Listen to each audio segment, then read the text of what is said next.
Yes, so hello everyone. My name is Tunde Varga-Atkins, and we are here in the Center for Innovation in Education talking about remote teaching with 4 guests. And it's very metafictional because we're trying to also remote this remotely, obviously in the current circumstances. So perhaps can I ask my guest to introduce yourself, what subject you're from, perhaps summarize your remote teaching situation in as much or as little detail as you want, and then also perhaps about the kind of teaching that you normally do. So can we start with Anna, perhaps, because you're on my screen first. Okay, hi, I'm Anna O'Connor. I teach in the School of Health Sciences. I teach orthoptics. In Liverpool terms, that's gauzy eyes. So we use a lot of online teaching anyway. We've been sort of making a big move towards the sort of flipped classroom approach, trying to really reduce and sort of minimize any sort of didactic lectures. They're predominantly online anyway. So the biggest challenges has been things like the tutorials and the support sessions and the understanding side of things in the way that we teach, and that's sort of been our biggest challenge recently. We've had to make some changes in terms of the exams. We can't do practicals. You know, obviously, testing eyes, you need to be able to do the test and have the equipment. And so there's been some quite sort of fundamental changes in that respect. And we've had to look at rolling things over for the following academic year. So there has been sort of pretty substantial changes being made. So these sounds quite drastic and quite important changes. So can we come back to these a moment? So hold that thought, Anna, and then just let me turn to introducing Diana, and then we will start a discussion around what it has meant for you all, this change to remote teaching. Hello, I'm Diana Jeter. I'm an historian. I specialise in African history. But I'm also the Associate Dean for Education in the School of Histories, Languages and Cultures. So I've got an overview really of the challenges that are taking place across a very wide range of teaching. And I think for me, one of the biggest challenges for my first year teaching is that I like lectures to be event lecturing. You know, it's not, it's an occasion, it's a presentation, it's a performance. And you lose all of that when you move to online, or a lot of that when you move to online, which then raises the question, well, what are lectures for? And I think that's a very useful conversation to have. That's an excellent point as well, and I thought that might come up, Diana, so thank you. We will just introduce our third guest. Stuart, you're next on my screen, and then we will come back to those really interesting points. Yes, I'm Stuart Wilkes-Hague. I'm in the Department of Politics. In politics, I mean, it would be quite sort of normal for other subjects in the humanities and social sciences. Traditionally, we teach with a lot of lectures and seminars where students have done the reading, they take part and so on. But I mean, in recent years, we have diversified our teaching a lot and our curriculum a lot. So we have things like placement modules, for example, and I run, for example, a module in radio broadcasting, where we literally make radio programs week in, week out, for which we would normally need a radio studio. We can come back to that later. And I also teach a big first year module in British politics, 200 students. Quite a different challenge to my third year broadcasting module, which has 13 students, quite tight knit. We all know each other well. First year module, all the students are new, lots of them, lots of GTAs teaching the seminars and so on. So yeah, we've got a big kind of spectrum with different challenges on different modules. Great, thank you. Again, just points that you can link to Anna as well, and Diana, what you mentioned, so we can come back to that as well. So let me introduce our final guest, James. Hi, my name is James Gaynor. I'm from the Department of Chemistry in the School of Physical Sciences. I predominantly teach this semester organic chemistry, some for chemistry students, our first years, and some as a service option for pharmacology students. But I also have another role as year 1 coordinator. So I've been quite involved in discussions around how we switch from a relatively high contact hours in terms of lectures and active learning sessions, and how we switch them online. So I'm quite involved in those, even though for me personally, this occurred at the best time for me in terms of I'd already delivered most of my material conveniently throughout the year, but I'm helping a lot of colleagues trying to adapt to this situation and to teach online. Mm-hmm. Excellent. So one of the things that I set you as a pre-task, and perhaps this could be the way to bring back these points that you started introducing, is to perhaps think about an object of art or a musical piece or anything really. It can be a chemical compound, whatever and things that just anything. Because one of the questions we wanted to really delve into is how is this remote teaching going for you as the educator? So this is really exactly from your perspective, and we will talk about the students in the next podcast. So how have you found it? How is it going for you? And if you can relate it to some of those issues that you have already started unpicking and perhaps examining it from a slightly different angle, how would you describe it? Well, I thought this was an interesting question, because it's asking you how things feel, which I think is just as important as what we think about things.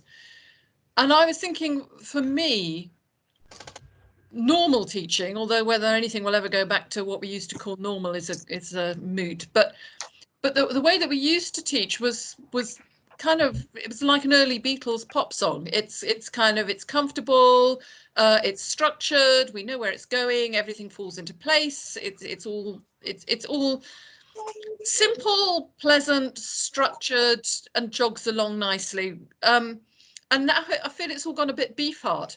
And so there is a structure, but nobody's really paying a lot of attention to the structure. So it's there underneath everything, but around it there's something that feels very uncontrolled, very chaotic, and a lot of people going off on their own thing and just trying to see what it's like, and then maybe coming back to the structure in ways that are quite unexpected.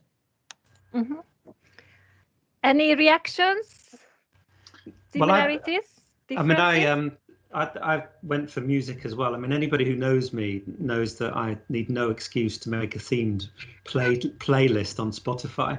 And I've actually made a quarantune playlist, which has a song for every kind of emotion that you might feel during lockdown. So, you know, it starts with Isolation by John Lennon. It's got Ghost Town by the Specials and so on. But in terms of the experience of online teaching, for me, I hope this doesn't sound too pretentious, it's like the Jacques Brel song Je me quitte, ne me quitte pas, in English, translated usually as If You Go Away, and covered by various artists.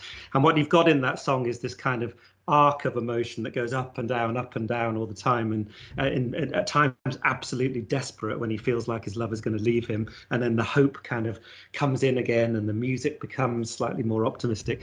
And it does feel like that, but I hope it's better than that Jacques Brel song, actually, because clearly at the end of that his lover is going to leave him no matter what he offers, and I do think there is hope in this situation after all.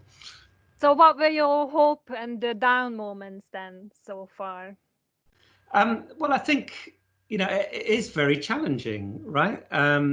So we are adapting sort of on the fly, and everybody is. So it's not just us doing the teaching; it's everybody in the administration and so on. The situation's changing very fast. So what seems feasible at one moment isn't feasible later on. So sometimes just when you think you've worked out how, you know, in my case, you're going to deliver this big first year module to 200 students, you know, you find actually things have moved on and the approach has changed institutionally. So actually what you're going to do isn't going to work anymore and you need to start again. And then you have these amazing up moments. So we'll come on to it, but my broadcasting students have decided that the lack of a radio studio is no problem whatsoever. They've carried on making radio broadcasts via Skype, and they've just become more ambitious, actually. So yesterday they interviewed Alistair Campbell and have put that out on Spotify and on SoundCloud and on YouTube, and it's one of a series of interviews they're doing with very high-profile guests. So for them, they've taken this as a great opportunity to do amazing things. Mm-hmm. That sounds amazing indeed. Yeah. I mean, Anna, have you got any thought? Because you talked about a similar thing where your student, you know, the fact that they can't go into But yeah, sorry, it's more about how it's Yeah. been for you. Well, But yeah. just talking about that song with the highs and the lows, I was thinking more about going to the amusement park, thinking about a roller coaster ride, really. Instead of, there are highs but there are some scary times as well. And like, we need to get something sorted. And are our students going to be, able to graduate and go and work in the NHS? How are we going to make sure that we can that they are fit for purpose and that they are so a lot of it's sort of surrounding the exams. Some of the highs, though, is things like the third years have been really engaged with some of the online teaching elements, and it's been really nice to see that. And then some of the lows, it's kind of, well, I was thinking like the art example, like the Edward Munch, The Scream, when the IT technology, when it doesn't work. Yeah. Like, yeah, yesterday I wanted to record an e-lecture. I thought, I'll just do it, use Stream, just sort it. I've got a university laptop, but then Stream wasn't working. So I was like, went on CSD, looked at their alternative software. So I downloaded that. So then I had to get admin rights. Then I had to download that. So what should have been a relatively short job turned into quite a big job using new technology that I'm not familiar with. Couldn't then edit it. And it just, yeah. Mm-hmm. So I get you. And people are nodding. Probably the audio won't listen to this, but there's big nodding and empathy going on in the background for you here. Yes. Yeah, and I think it's because of the frustrations of how we feel that we've got. I personally have got young children, so I'm trying to juggle things with my husband, who also working from home. So we're trying to say, well, you've got that time, I've got that time, so I've got a defined period of time to get things done. So if the technology or it isn't working, that can be a real frustration and a real barrier. So that can be a challenge. Mm-hmm. Yeah. I think, James, you're nodding as well there. Absolutely. I could follow on from Anna directly. I keep muting my mic because my children are behind me in the corridor. My wife's working full time too. So for me, I have a very defined structure now. It's very variable that we try and alternate when we're available, so we both fit with our jobs, and try and prioritize when I have my teaching time. But for me, it's quite structured. It's just a very different structure. So I've not minded that side of it really too much. For me, I'm finding trying to think of the link to music or whatnot. I was trying to think about this earlier. For me, it feels like I try to engage with new technologies whenever I've been able to. Not as fast as some colleagues, but faster than others. What this essentially has been like, it's like November and December on the radio, where we get Christmas songs forced down our throats for 2 months. People are being forced to do things they would never have done. And I see optimism for the future, in terms of not everything that we do, we're doing now can be done for everything in the future. But there's certainly things like Teams, where we could, certain things will be brought into our mainstream teaching. So I see optimism in this. So I'm trying to do lots of different new things because I'm being forced to, and some of my colleagues are being forced to, who never would have done this. So I'm seeing optimism in this, and just trying to adapt our teaching, because let's face it, our courses weren't designed for online. We're not an online delivery university. So we need to think ahead about what we can do for 2020, 2021 if we need to do some remote teaching for a longer period of time than we thought. So I'm optimistic, but it feels a bit like Christmas, being forced to listen to certain things all the time on the radio. My music's not very eclectic. I just listen to the radio the whole time. A brilliant analogy. Thanks, James. And then Diana wants to come into that. Well, and this might be part of going forward, but following on from that with what James has been saying and how people are forced into this, and the opportunities that offers. A lot of what people have needed immediately, talking about Anna's roller coaster, has just been training in how to use the technology, and there's been a lot of emphasis on that.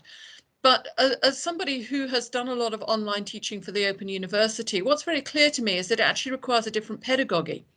And we haven't yet in this university really had the opportunity to have that conversation, because we've been too busy just trying to get people up to speed for how to use technologies, but without a conversation about the pedagogic benefits of using technologies and how to actually teach in completely different ways using those technologies, then just knowing how to use it doesn't help, because if you're trying to do what you've always done but just do it online, that's not going to work. And so you might know how to use Teams, but that's a different thing from knowing how to teach online. Yeah, and I think you said something really interesting earlier, Diana, which I wanted to come back to, is about the lecturing and the performance and the presentation experience. So what I was getting with that there are some moments in your life as educator that you perhaps can't replicate in a technological, and perhaps this has, as James said, that has also given opportunities to people when to try out where those things are possible, and so I guess I'm trying to turn this now into a question of what were these moments for you, taking back that forward the argument of where have you found that it crystallized to you more perhaps the points where you really can't do without being together with the students, and then what were the things that perhaps you found, well actually I could make it work this way? So any thoughts on that perhaps? Well, we were already in the process of translating a lot of our stuff into e-lectures, which would then support with tutorials. So it's kind of forced us to speed that process up a bit.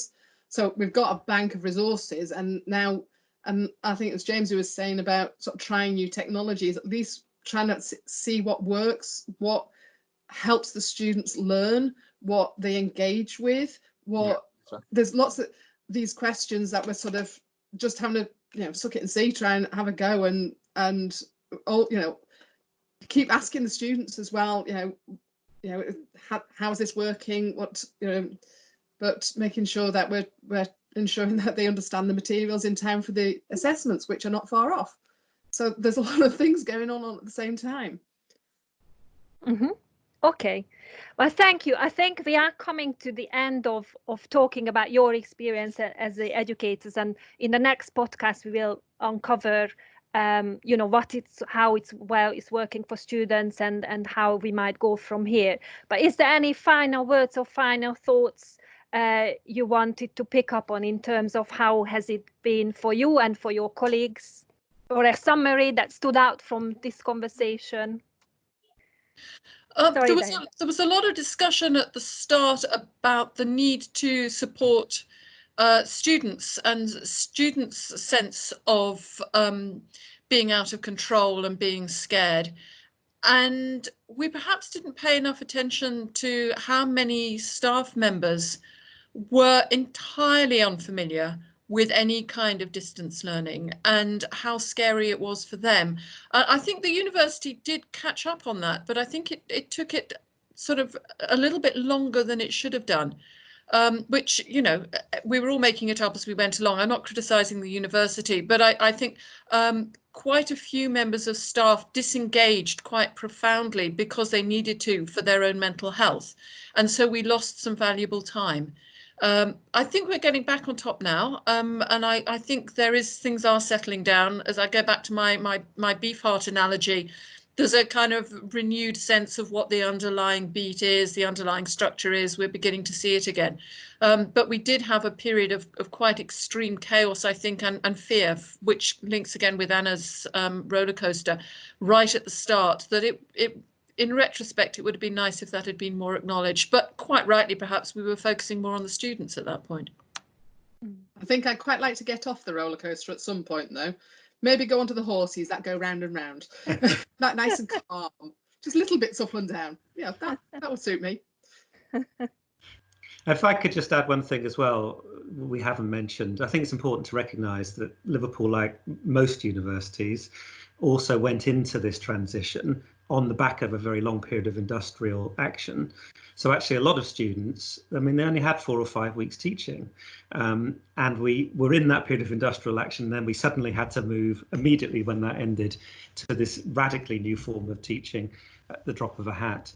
I think in retrospect, in some ways, it turned out to be a good thing. We didn't have lots of people on campus during that period in terms of preventing the spread of the virus. But in terms of our transition to online learning, online teaching, online assessment, again, it really added to the challenge, because we taught so little and we were not in a great place already in terms of what we'd covered in many of our modules.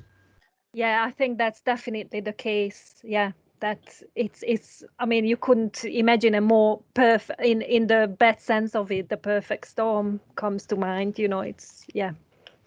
Okay, great. I mean, I think Diana, your point about the well-being of staff, and I think we have found that as well. And coming back to what Stuart, you said about the Spotify playlist, there's lots of things that our department has helped. I don't know if you have done things within your departments, but trying to keep morale and meet and just exchange silly things that we can help each other, and just tell people to switch off from technology as well. So I think those things are so important these times as well. But thank you very much for your contributions, and I think we will say goodbye, and hopefully you will hear us next in our next podcast on how is it all going for students. Thank you.